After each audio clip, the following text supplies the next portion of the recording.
मुंबईतील पवई येथील एका स्टुडिओमध्ये रोहित आर्य नावाच्या व्यक्तीने 17 मुलांना डांबून ठेवलं। त्यामुळे एकच खळबळ उडाली। गेल्या काही तासापासून हे प्रकरण, हे नाट्य चालू होतं। आता ऑडिशनच्या नावाखाली या मुलांना रोहित आर्य यांनी बोलवलं आणि तेथे त्यांना डांबून ठेवलं। आता मुलांना त्यांनी डांबून का ठेवलं या संदर्भात त्यांनी एक व्हिडिओ सुद्धा शेअर केला।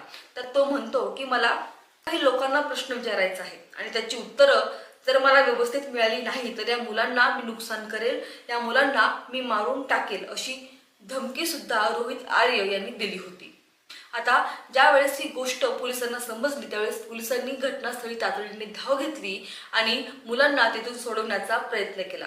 त्या ठिकाणी मुलांसोबतच 2 वृद्ध व्यक्ती सुद्धा होते। पण या झालेल्या चकमकीमध्ये रोहित आर्य याचा एन्काउंटर झाल्याचं आता समोर येत आहे।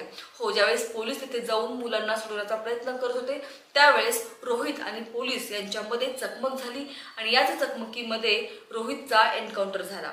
त्यावेळेस त्याला तातडीने उपचारासाठी रुग्णालयात दाखल करण्यात आलं। त्यावेळेस उपचारादरम्यान रोहित याचा मृत्यू झाला आहे। असं म्हटलं जातंय की रोहित हा एक माथेफिरू होता। घटनास्थळावरून सर्व मुलांना सुखरूपरित्या बाहेर काढण्यात पोलिसांना यश आलेलं आहे।